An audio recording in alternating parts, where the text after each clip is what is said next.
you know what I loved yesterday? I loved the performance yesterday. I loved Yeah. the manner of the performance. What I love about Arne Slot's Liverpool is there isn't just one way to win and there isn't just one way to play. Exactly that. That was the thing that excited me most about yesterday was, I was watching a football team who get themselves 2-0 up and are happy to sit back and happy for it to be 35% possession, happy to soak up pressure and happy to to dig in and have a low block, which felt like crazy. I haven't watched Liverpool playing a low block in God knows how long. Yeah. But they do it brilliantly. Since like 1920, but that's like it's very late on in games. But like not even to that like extent. No. It's just like I haven't seen that before. They're just getting rid of it. Yeah. But I loved it. I loved that grit. I loved the determination to see it through and to come out with a clean slate.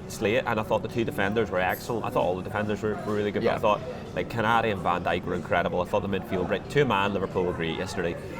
But particularly the defence in that second half, like I was made up that they get that clean sheet and they get to walk away with that, not just the 3 points in the bag, not just that moment of hearing the fans say we're going to win the league and all that. It was like they got out of there unscathed, and I just love that. I love watching a Liverpool team who are adaptable to whatever needs be. It's not just we play this heavy metal football and that's it. There's plan A. What was it? Plan B's doing plan A better, or whatever it used to say. But actually with Slot, it looks like he'll set up his team to adapt to whatever situation, to whatever team they're playing, and whatever they need to do within a game even.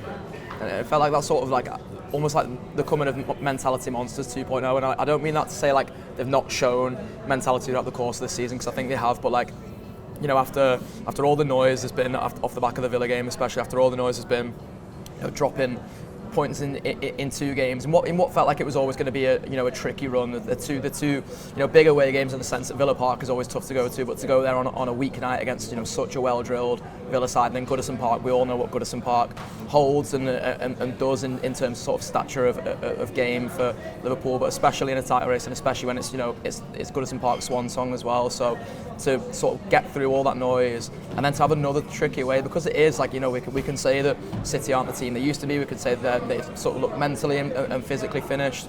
Like that would have been a huge scalp for them yesterday if they were able to get anything from that game, and that's why I love the way that Liverpool approach it from start to finish, really. Like I was messaging Hurley last night, and he was sort of saying like they were doing chest bumps before the game, Liverpool were, and it was almost that point when he was like, they're going to win this, because they've got that like real like almost like swagger to be like, we are in the position we are because we deserve to be here, and we're going to show that mentality throughout the rest of this run now. Yeah, there was a real chasm, like that. You could sort of see a City side that is right at the end, and you see this Liverpool team that very much feel like they're at the beginning. Yep. Which feels like a funny thing to say about a team that he's made no sign, or he signs Chiesa, but made no real sort of signings that have impacted the first team in any sort of tangible way in the league.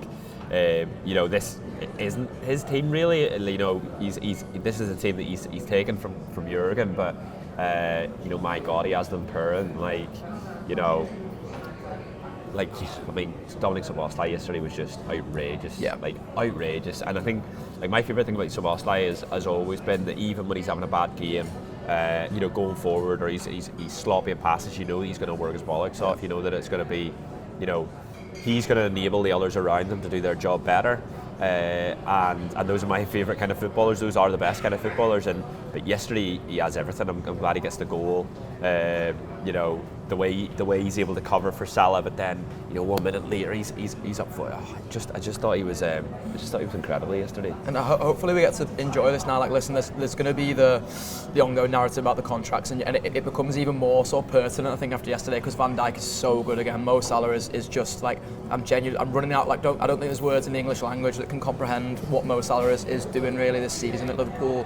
So the contracts thing will go on because of the level of performance that those two are putting in, especially, and like that's not even really including Trent, who I thought was had moments yesterday where he wasn't as good, but had moments where he was too. And I think like those narratives will continue throughout the season. But like if we can't enjoy this title race now, then like we're never going to get the opportunity to enjoy it. Like, this has got to be the moment now where like, by all means be cautious, by all means have that sort of cautious optimism, but like, we should be flying into every game from now on and being like we're going to stamp our authority as the champions.